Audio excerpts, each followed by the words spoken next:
तो प्यारे विद्यार्थियों, आज हम जो चैप्टर अपना नियंत्रण और समन्वय जो अपन ने कल पढ़ा था उसका अपन पार्ट 2 स्टार्ट करने जा रहे हैं।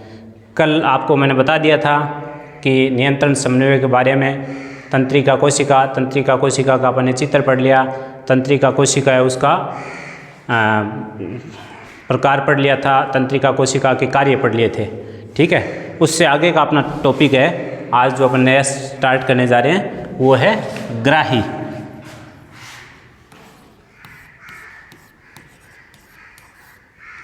जिसको इंग्लिश में रिसेप्टर्स बोलते हैं। ग्राही का मतलब होता है ग्रहण करने वाला।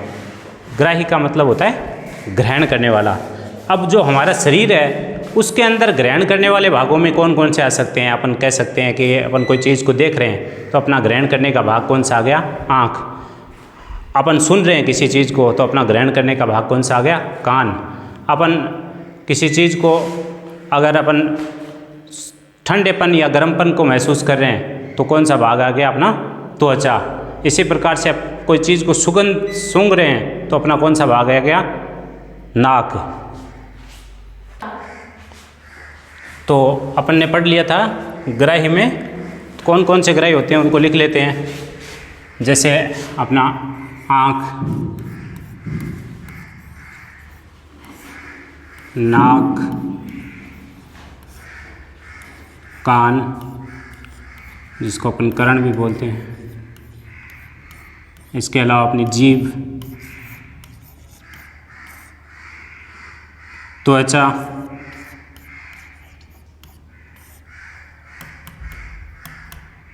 अपनी बॉडी में ये क्या होते हैं, रिसेप्टर्स होते हैं जिनको अपन ग्राही बोलते हैं। आँख होती है हमारी, वो प्रकाश के प्रति संवेदनशील होती है। किसके प्रति? प्रकाश के प्रति संवेदनशील। प्रकाश के प्रति संवेदनशील होती है।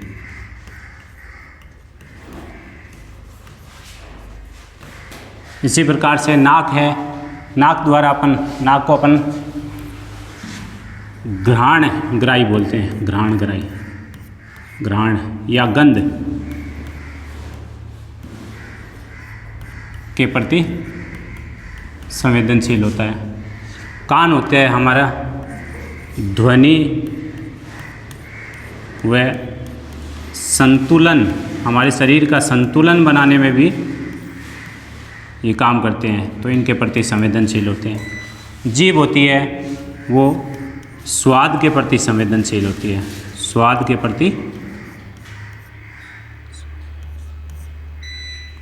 प्रति क्या होती है, संवेदनशील होती है।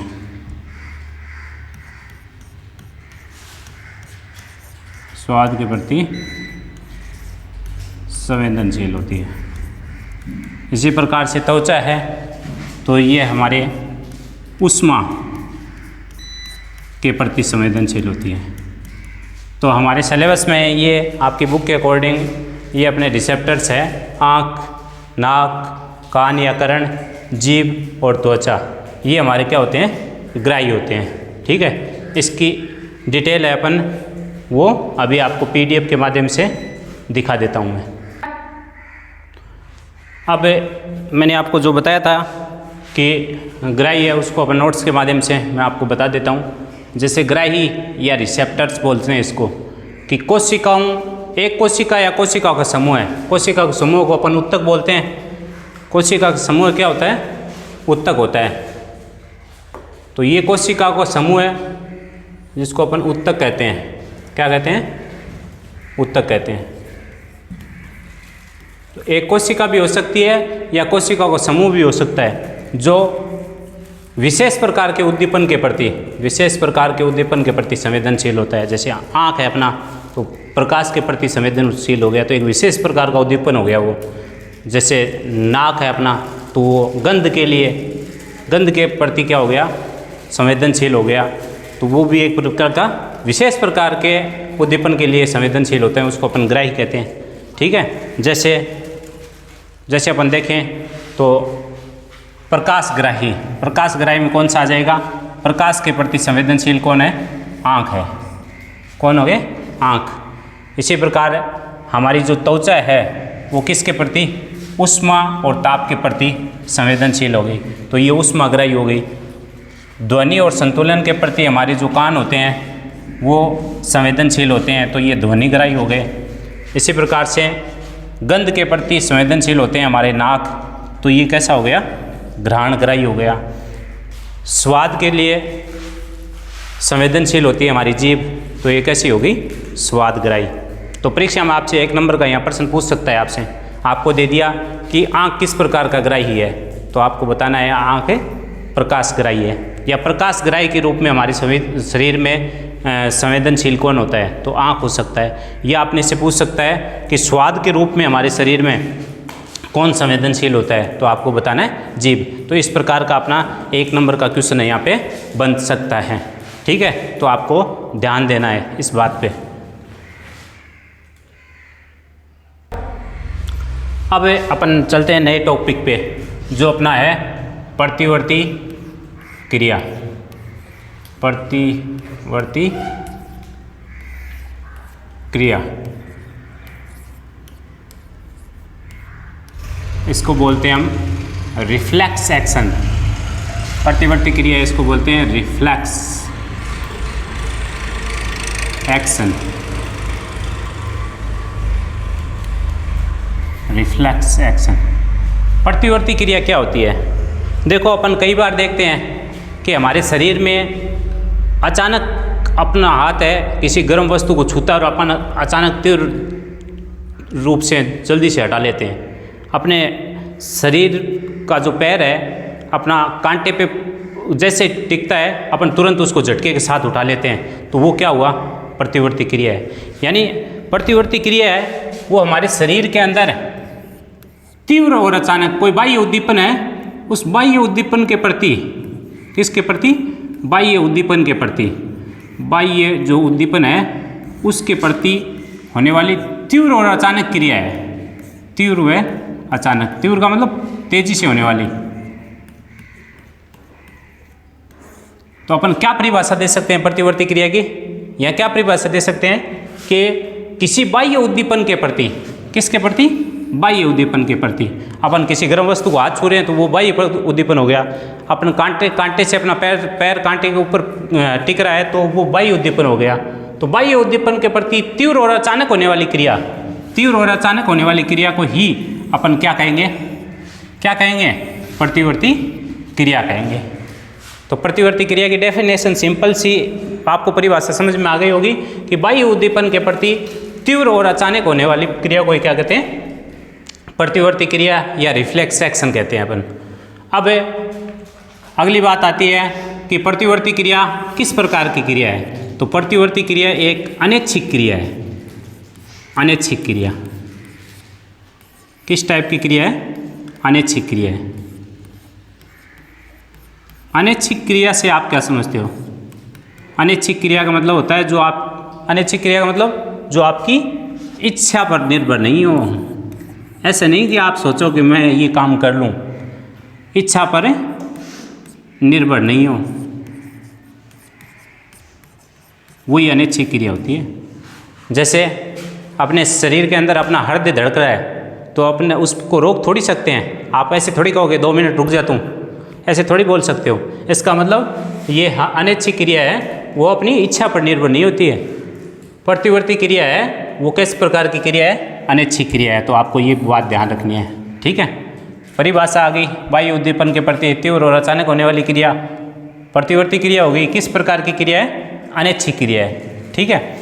अगली बात, अब प्रतिवर्ती क्रिया के कई बार पूछ लेते हैं उदाहरण बताओ। तो प्रतिवर्ती क्रिया के उदाहरण क्या हो सकते हैं? प्रतिवर्ती क्रिया के अपन उदाहरण देखें तो प्रतिवर्ती क्रिया के एग्जाम्पल है, उदाहरण देखें तो अपन देखते हैं कि किसी गर्म वस्तु को छूते ही हाथ को हटाना, गर्म वस्तु को छूते ही हाथ हटाना। तो ये गर्म वस्तु क्या हुई, ये बाह्य उद्दीपन हो गया और अपने अपना हाथ तुरंत हटा लिया, तो ये तीव्र और अचानक होने वाली क्रिया हो गई। इसी प्रकार से अपने जैसे पैर पे कांटा चुभा, कांटा चुभते अपन झटके के साथ पैर को हटा लेते हैं, झटके के साथ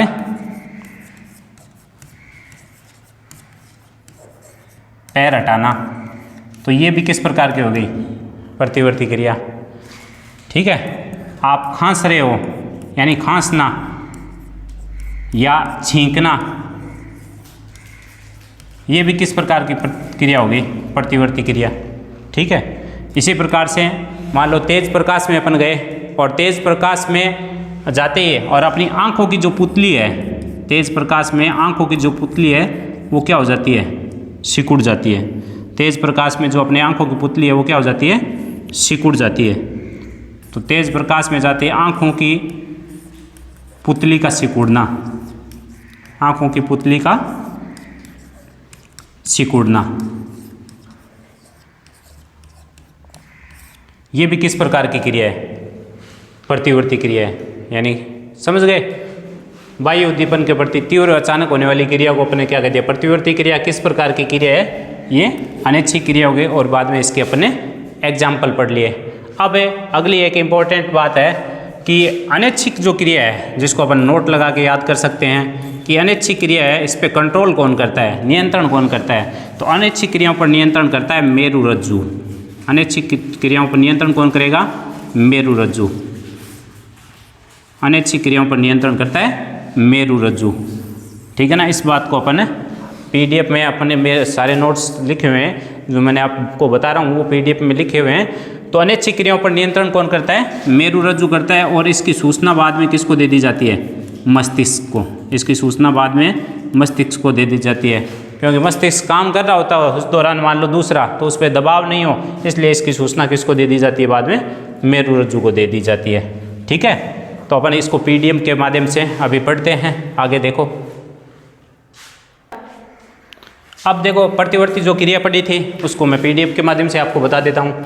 मैंने आपको बताया था कि कोई भी बाह्य उद्दीपन है, कोई भी बाह्य उद्दीपन है, किसी बाह्य उद्दीपन के प्रति, तो बाह्य उद्दीपन ये अपना हो गया बाह्य उद्दीपन। इस बाह्य उद्दीपन के प्रति अचानक होने वाली, अचानक और तीव्र, अचानक भी होगी और तीव्र होने वाली क्रिया को क्या कहेंगे अपन?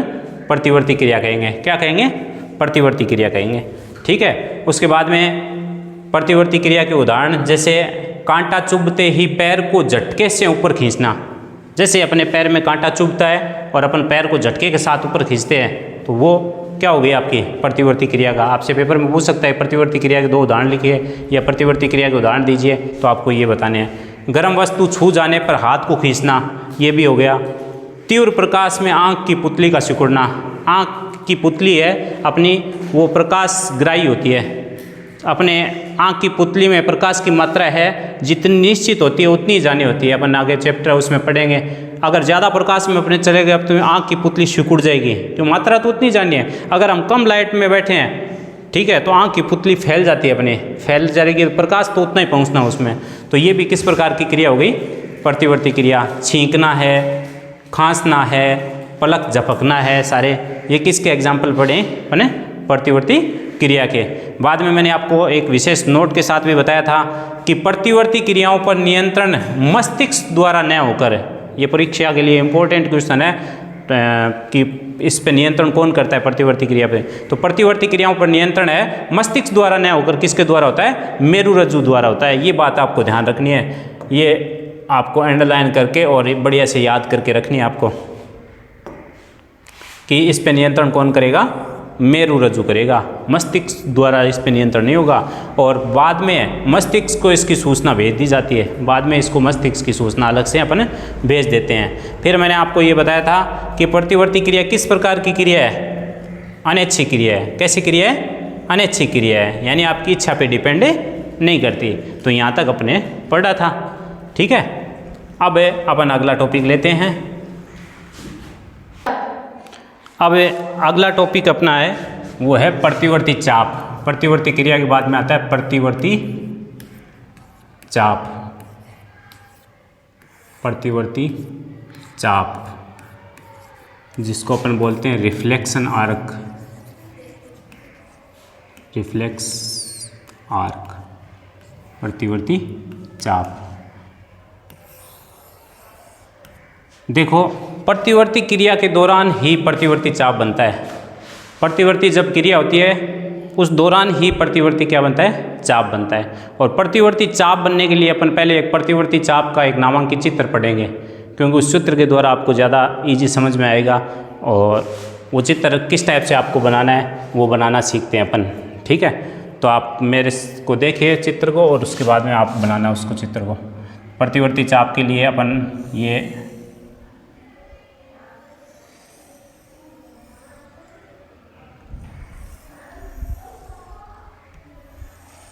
मेरु रज्जु बनाएंगे। क्या बनाएंगे, मेरु रज्जु।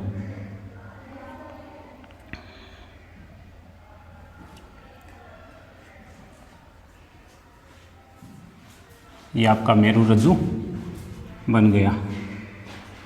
ठीक है,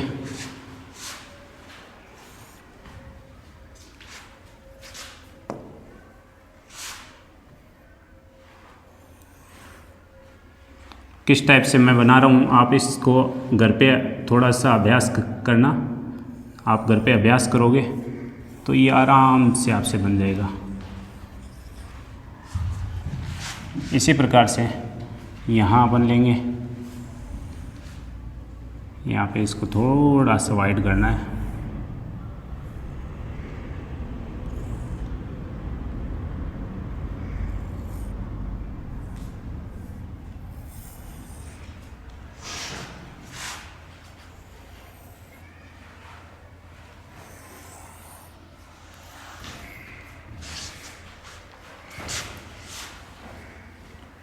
फिर इसमें आपको बनाना है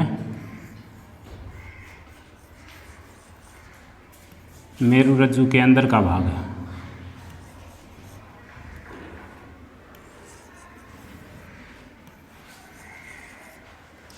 थोड़ा सा अपन इसको ढंग से बनाते हैं।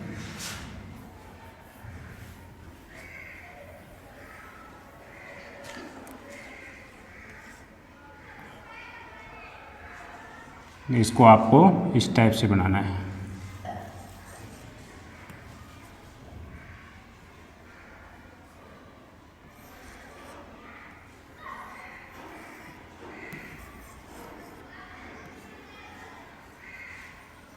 ये मेरु रज्जु के अंदर का भाग बन गया अपना। यहाँ पे अपनी एक कोशिका होती है जिसको बोलते हैं अपन प्रतिसारण कोशिका। क्या बोलेंगे उसको, प्रतिसारण कोशिका।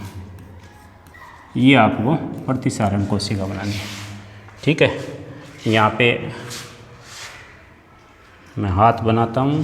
पहले उससे पहले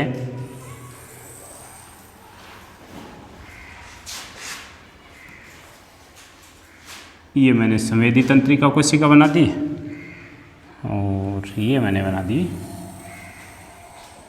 प्रेरक तंत्रिका कोशिका। संवेदी तंत्रिका कोशिका, प्रेरक तंत्रिका कोशिका।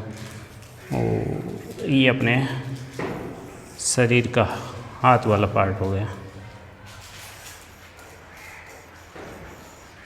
यहाँ पे मान लो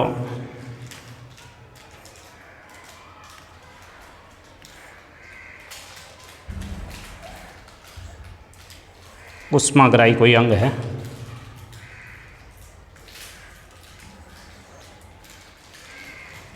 जिससे उष्मा निकल रही है।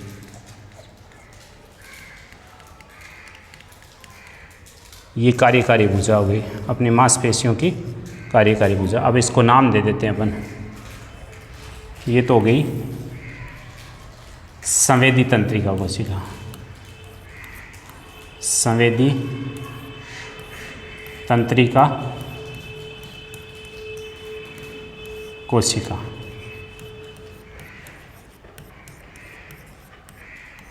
इसका नाम हो गया प्रेरक तंत्रिका कोशिका। आपको मैंने बताया था उस टाइम क्या क्या कार्य है इनके। प्रेरक तंत्रिका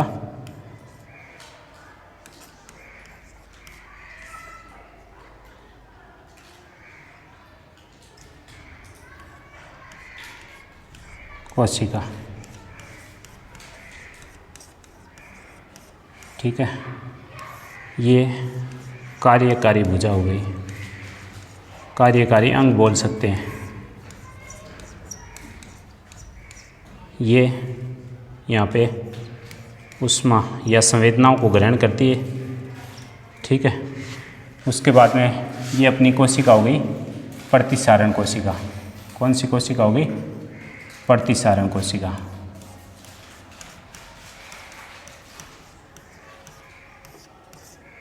प्रतिसारण तंत्रिका कोशिका। प्रतिसारण तंत्रिका कोशिका। और ये कौन सा भाग हो गया? मेरुरज्जु। मेरुरज्जु। और यहाँ से ये मस्तिष्क को संदेश भेजा जाता है। यहाँ से मस्तिष्क को संदेश भेजा जाता है। ये मस्तिष्क को संदेश जाता है यहाँ से बाद में।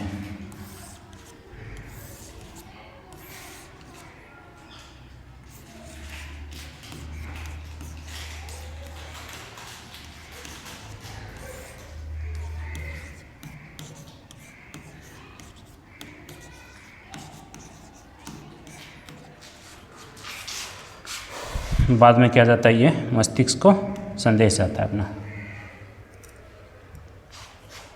ठीक है, तो ये अपना प्रतिवर्ती चाप का नामांकित चित्र बनाया मैंने। अब देखो बच्चों, इस चित्र के द्वारा आप समझोगे ना तो आपको ज़्यादा समझ में आएगा। उसके बाद में अपन PDF से देखेंगे।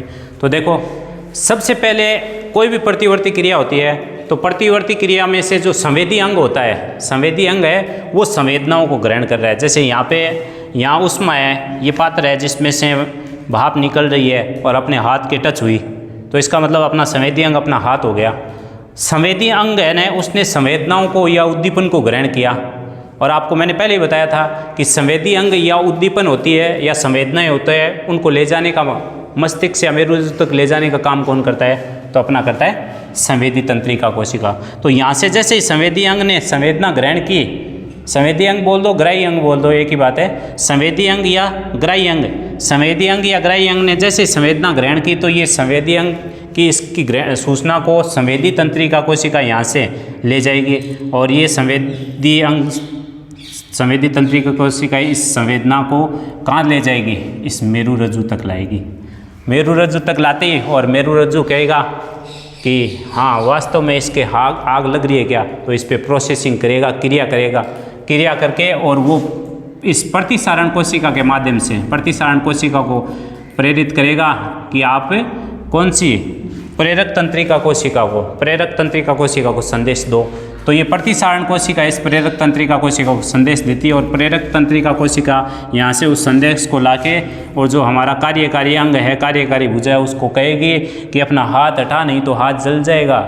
तो इस टाइप से अपने क्या हुआ कि ग्राही अंग से संवेदनाओं को संवेदी तंत्रिका कोशिकाओं ने ग्रहण किया, वो संदेश पहुंचा मेरुरज्जु के पास, मेरुरज्जु ने क्रिया करके प्रतिसारण कोशिका के माध्यम से उस संदेश को भेज दिया प्रेरक तंत्रिका कोशिका में। तो इस प्रकार से अपना प्रतिवर्ती चाप पूरा हुआ।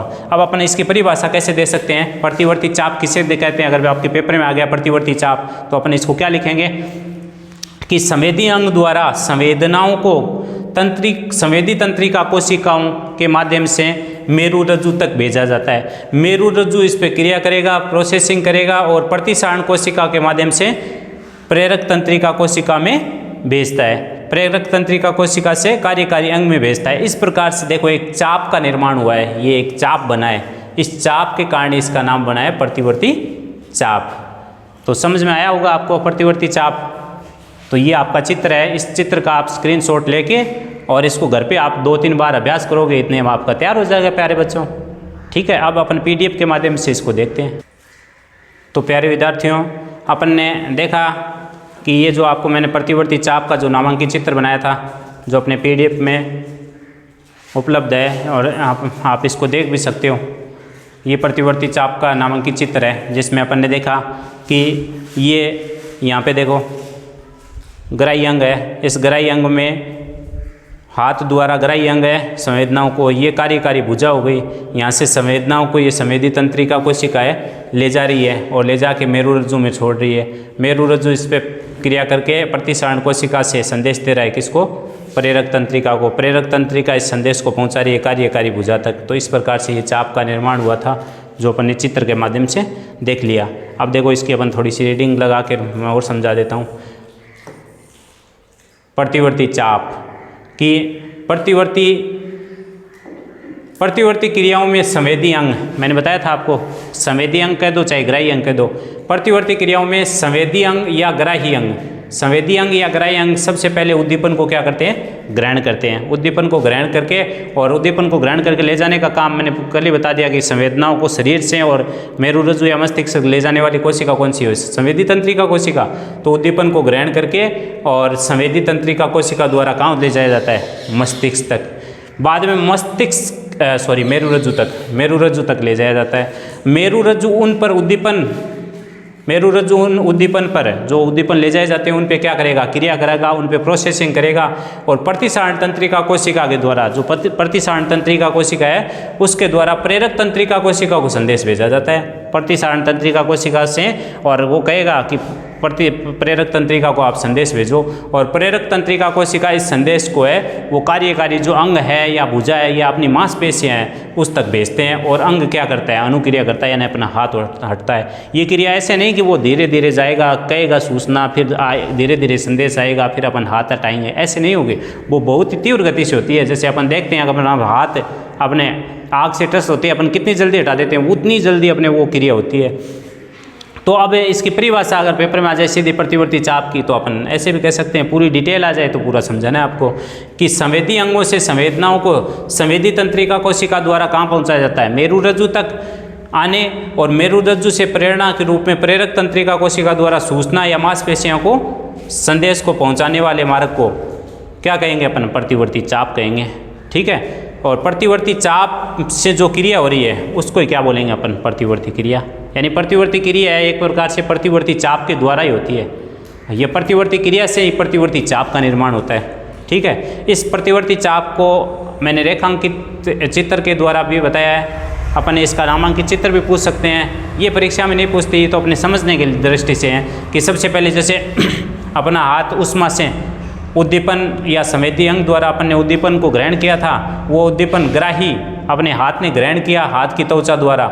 ठीक है। फिर उसको संवेदी तंत्रिका कोशिका द्वारा ले जाया गया कहाँ, मेरुरज्जु में। मेरुरज्जु ने प्रतिसारण कोशिका को संदेश दिया क्रिया करके कि तंत्रिका प्रेरक तंत्रिका कोशिका को कहो, तो प्रेरक तंत्रिका कोशिका उसको कहाँ पहुँचाती है, संवेदन ग्राही कार्यकारी अंग तक। और जैसे ही कार्यकारी अंग तक पहुंचती है तो कार्यकारी अंग क्या करेगा, अनुक्रिया करेगा और अपने हाथ को हम हटा लेंगे वहां से।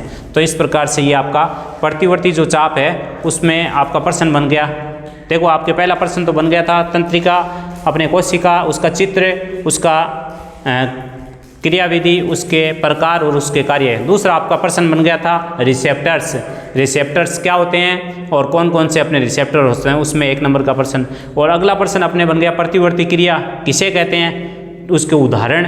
ठीक है। और उसके बाद में आता है प्रतिवर्ती चाप। प्रतिवर्ती चाप का चित्र एक तो आपके, और किस प्रकार से काम करता है, इसकी क्रिया, ये क्रियाविधि क्या है। ठीक है।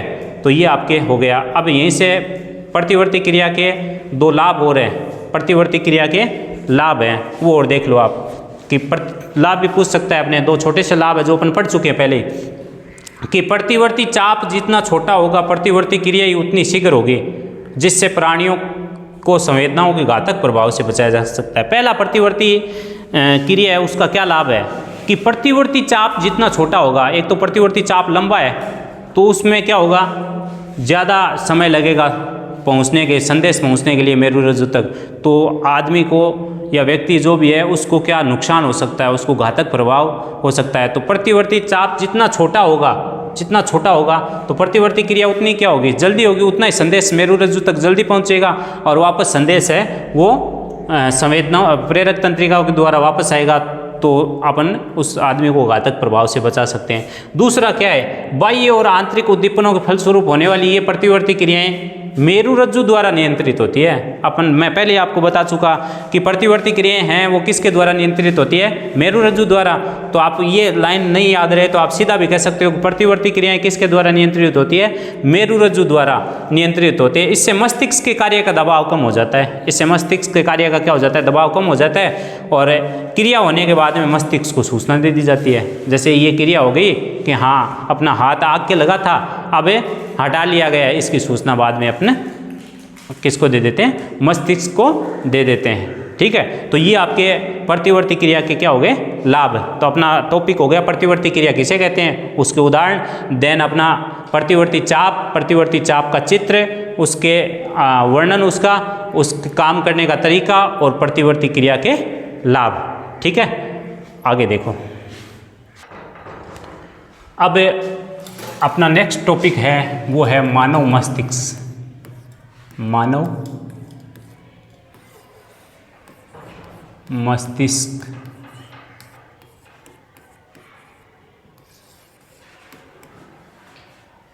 मानव मस्तिष्क।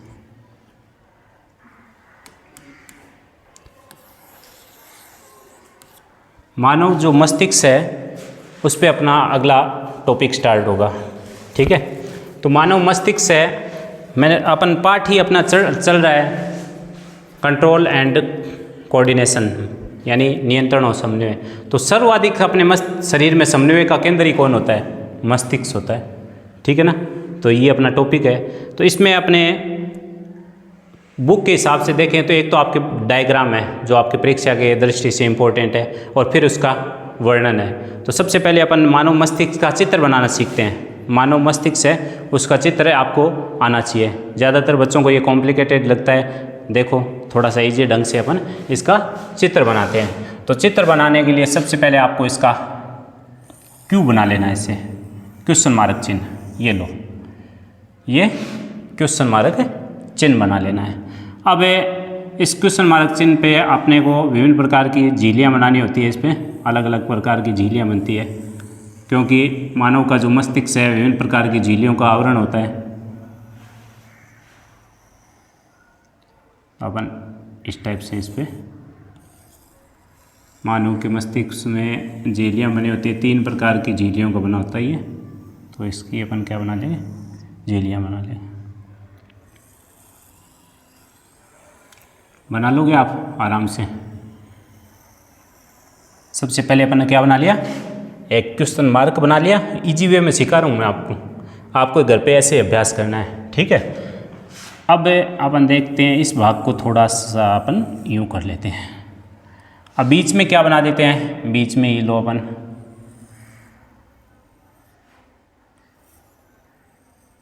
मैं बच्चों को बताता हूँ क्लास में, तो बच्चे कहते हैं ये क्या बना दिया मैंने। तो कई बच्चे कहते हैं कि सर ये तो बंदूक बना दी, कई बच्चे कहते हैं सर ये तो लाइटर बना दिया, कई बच्चे कहते हैं सर चाकू बना दिया। तो आपको इजी वे में इस टाइप से ये अपने को बना लेना है। इसके ऊपर अपने को क्या पहना देनी है, इसको टोपी पहना देनी है। ये लो अपन ने इसको टोपी पहना दी इस लाइटर को। अब आपको यहाँ पे जो अपना अनुमस्तिष्क होता है उस अनुमस्तिष्क का अपने को बनाना है, थोड़ा सा अनुमस्तिष्क का भाग बनाना अपने को। ये अनुमस्तिष्क, और यहाँ इसको इस टाइप से आपको बना देना है। ये आपका अनुमस्तिष्क बन गया। ठीक है, अब क्या करना है आपको, इस भाग को यूं करते हुए आप यूं मिला दीजिए, सिंपल। और इधर भी आप इसको यहाँ ले आइए, और यहाँ एक छोटी सी ग्रंथि बनती है जिसको अपन पीयूष ग्रंथि बोलते हैं, पिट्यूटरी ग्लैंड क्या बोलते हैं, पीयूष ग्रंथि, पिट्यूटरी ग्लैंड होती है जो।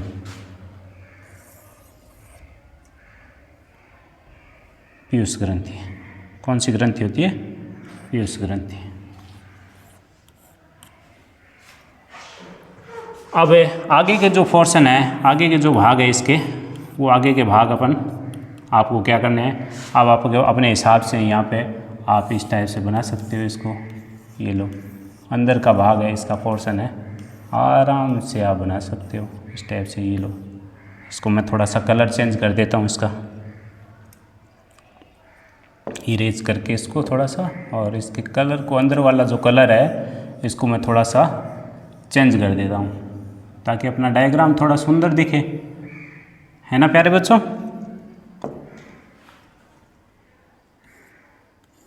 ये लो, इसको अपन कलर को चेंज कर लेते हैं, थोड़ा सा रेड कलर में ले लेते हैं अपन इसको, आप यहाँ से चलो, ये लो, चेंज हुआ नहीं क्या?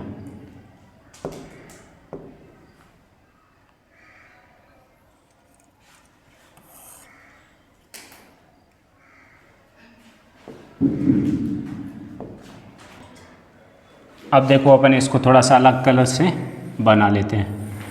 ये जो भाग है अपन इसको थोड़ा सा अलग कलर दे देते हैं। इसमें कोई ज़रूरी नहीं है कि अपन किताब में बनाए वैसा ही बनाए, अपनी इच्छा से आप इस भाग को इस टाइप से बना सकते हो।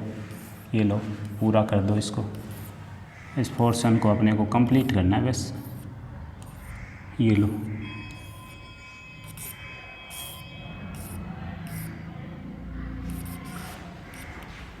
ठीक है। तो ये आपका मस्तिष्क का चित्र तैयार हो गया। अब इसका अपन नामकरण दे देते हैं।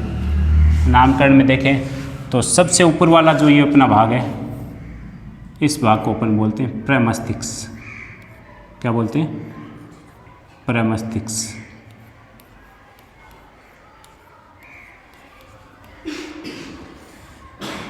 प्रमस्तिष्क।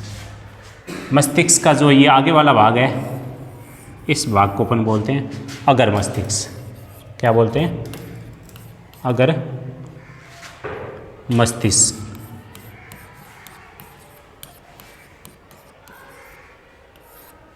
अगर मस्तिष्क। और ये जो आपको बीच में दिखाई दे रहा है, बीच वाला ये जो भाग है, ये जो अपना दिखाई दे रहा है, ये होता है मध्य मस्तिष्क।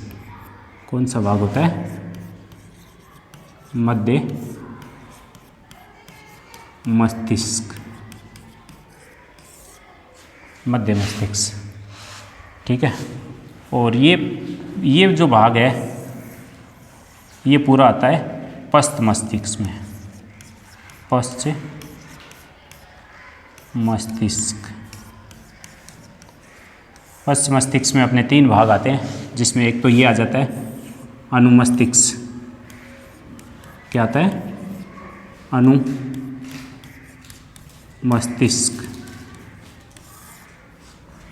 ये आता है आपका पोन्स, इसको अपन बोलते हैं पोन्स। ये वाला भाग होता है medulla. Medulla oblongata. Medulla oblongata. ऑब्लोंग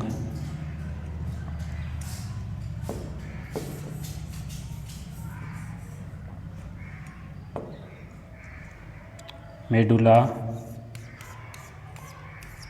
oblongata. ये पश्च मस्तिष्क में भाग होते हैं। और ये जो भाग होता है, इसको बोलते हैं अपन मेरु रज्जु। क्या बोलते हैं? मेरु रज्जु। तो प्यारे विद्यार्थियों, ये जो आपको मैंने चित्र बताया था, इस चित्र में आपको लगभग, मैं मानता हूँ आपको पूरा समझ में आ गया होगा। इजी वे में अपन मस्तिष्क का चित्र बना सकते हैं। आप घर पे थोड़ा सा जाके अभ्यास करोगे तो आराम से ये चित्र बना सकते हो। आपको इस चित्र में पूरे में से पूरे नंबर मिल सकते हैं, ठीक है। तो आज अपन ने जो देखा था पार्ट, उसका अपन एक बार रिवीजन कर लेते हैं। कौन कौन से भाग पढ़े थे उसको एक बार दोबारा अपन रिवाइज कर लेते हैं।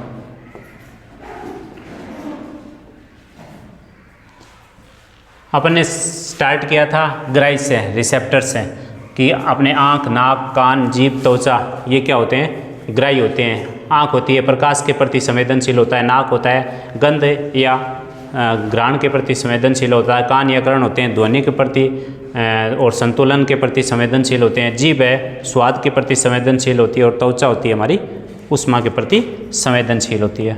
उसके बाद में मैंने आपको बताया प्रतिवर्ती क्रिया, कि हमारे शरीर में तीव्र और अचानक होने वाली क्रिया को क्या कहते हैं? प्रतिवर्ती क्रिया कहते हैं। एक अनिच्छिक क्रिया होती है जो हमारी इच्छा पर निर्भर नहीं करती है, इस पर नियंत्रण मेरु रज्जु करता है, मस्तिष्क नहीं करता है। बाद में इसकी सूचना मस्तिष्क को दे दी है। इसके उदाहरण पढ़ लिए थे। उसके बाद में अपन ने पढ़ा था प्रतिवर्ती चाप। प्रतिवर्ती चाप है, इसका चित्र आप घर पे जाके बढ़िया से अभ्यास करोगे, 2-3 बार रफ कॉपी ले लो, बैठो, एक बार नहीं बने तो देख लो किताब में, दोबारा बनाओ, तीसरी बार बनाओ, इतने में आपके तैयार हो जाएगा, इतना कोई हार्ड एंड फास्ट नहीं है। उसके बाद में आपका प्रतिवर्ती क्रिया, इसकी क्रियाविधि भी वो समझनी है। उसके बाद में मैंने आपको मानव मस्तिष्क का चित्र बनाया है, इसकी डिटेल है अपन नेक्स्ट क्लास में पढ़ेंगे। Thank you.